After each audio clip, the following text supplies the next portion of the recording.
Bharatiya Janata party अपनी एजेंसियों का इस्तेमाल करती है। प्रधानमंत्री नरेंद्र मोदी जी की लोकप्रियता पूरे देश में खत्म हो चुकी है। भारतीय जनता पार्टी की जगह जगह आलोचना हो रही है, उनके राज्यों में हिंसक विरोध हो रहा है, जनता सड़कों पर है। तो अब उन्होंने एक ही तरीका है उनके पास, ईडी का दुरुपयोग करो, सीबीआई का दुरुपयोग करो, चुनाव आयोग का दुरुपयोग करो और चुनाव जीतो। ये फार्मूला भारतीय जनता पार्टी का पंजाब में काम नहीं करेगा। ये चुनाव के पहले एक घिनौना खेल है जिसकी शुरुआत प्रधानमंत्री मोदी जी ने और भारतीय जनता पार्टी ने की है। अशोक मित्तल पर अचानक इतने बड़े पैमाने पे छापेमारी करना, ये उसी खेल का एक नमूना है, एक शुरुआत है। लेकिन ऐसे कितने भी प्रयास आम आदमी पार्टी के खिलाफ पहले भी बीजेपी कर चुकी है, उनको कोई लाभ नहीं हुआ। इस खेल से भी उनको कोई लाभ नहीं होगा। सब मजबूती के साथ खड़े हैं और अभी सत्र चलेगा तो उसमें भी ये मामला मैं उठाने का पूरा प्रयास करूंगा सरकार के सामने। इस तरह से आप एजेंसियों को, जिनके बारे में कोर्ट ने हजारों टिप्पणियां कर दी, ईडी सीबीआई के दुरुपयोग को लेके हजारों टिप्पणियां कोर्ट कर चुका है, सुप्रीम कोर्ट, हाई कोर्ट, तमाम कोर्ट्स के जरिए, और यहाँ तक कि लोअर कोर्ट्स ने इनकी धज्जियां उड़ाई हैं। तो उसके बावजूद बीजेपी बाज नहीं आ रही है।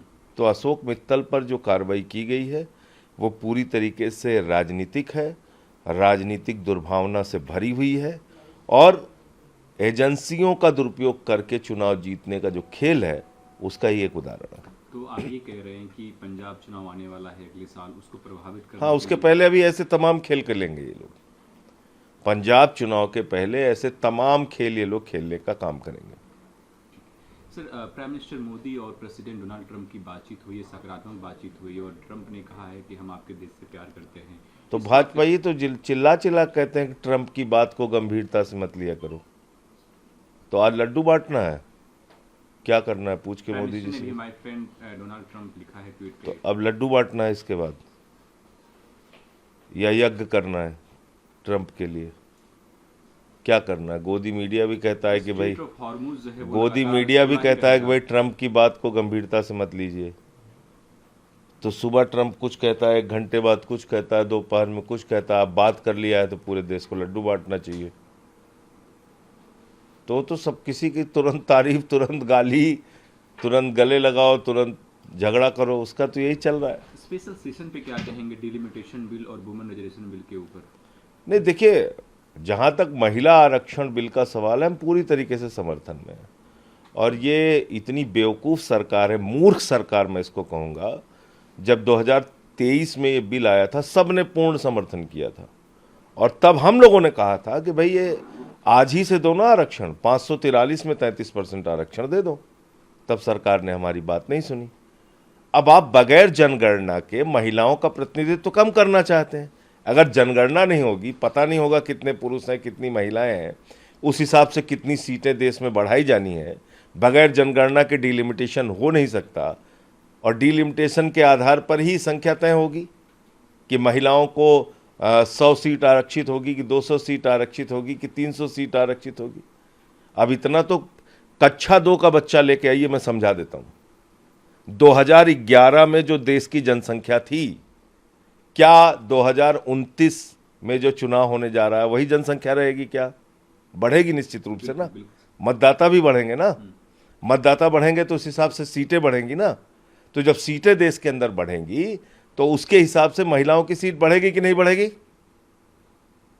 तो आप महिलाओं का हक मारना चाहते हैं क्या? और जाति जनगणना से आप भागना चाहते हैं, क्योंकि विपक्ष के एक बड़े समूह की डिमांड रही है कि जाति जनगणना कराओ।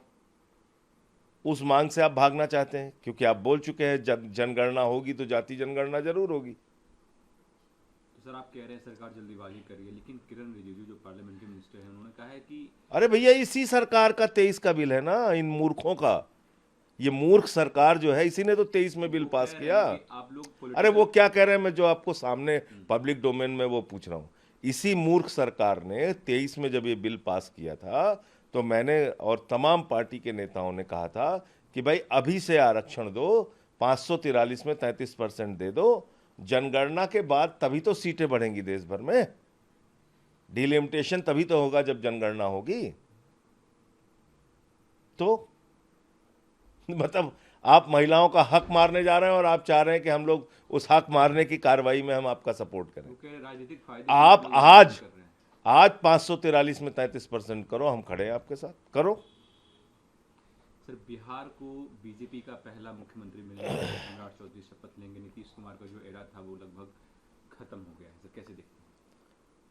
अब देखिए, ये विश्वासघाती लोग हैं, इन्होंने सभी पार्टियों को ख़त्म किया है। अकाली दल इन्होंने ख़त्म किया, बसपा इन्होंने ख़त्म किया, शिवसेना इन्होंने ख़त्म किया, एनसीपी इन्होंने ख़त्म किया, तमाम पार्टियों को इन्होंने ख़त्म किया है। तो जेडीयू भी ये पूरी तरीके से समाप्त करेंगे। अभी तो खाली एक शुरुआत है कि इन्होंने, बीजेपी ने अपना वहाँ पे मुख्यमंत्री बना लिया, वहाँ भी दंगे फसाद की राजनीति शुरू होगी बिहार में भी। इनका काम क्या है? सर, आप नोएडा से आते नफरत हैं। फैलाओ और राज करो। सर, आप यूपी से आते हैं, नोएडा में जो प्रोटेस्ट हो रहा है वर्कर्स का, उसको कैसे देख रहे हैं? देखिए, एक लंबे समय से उनकी मांगों को नज़रअंदाज किया। हम किसी हिंसक आंदोलन के समर्थन में नहीं हैं, न कभी पहले थे ना आज भी हैं। लेकिन एक लंबे समय तक अगर आप एक समूह के मांगों को इग्नोर करते हैं, एक लंबे समय तक अगर आप उनको कुचलने का प्रयास करते हैं, तो इस प्रकार का विरोध आता है सामने। तो उसको समझदारी के साथ हैंडल करना चाहिए और जो उनकी मांगे हैं उस पर सरकार कार्रवाई करे। Thank you.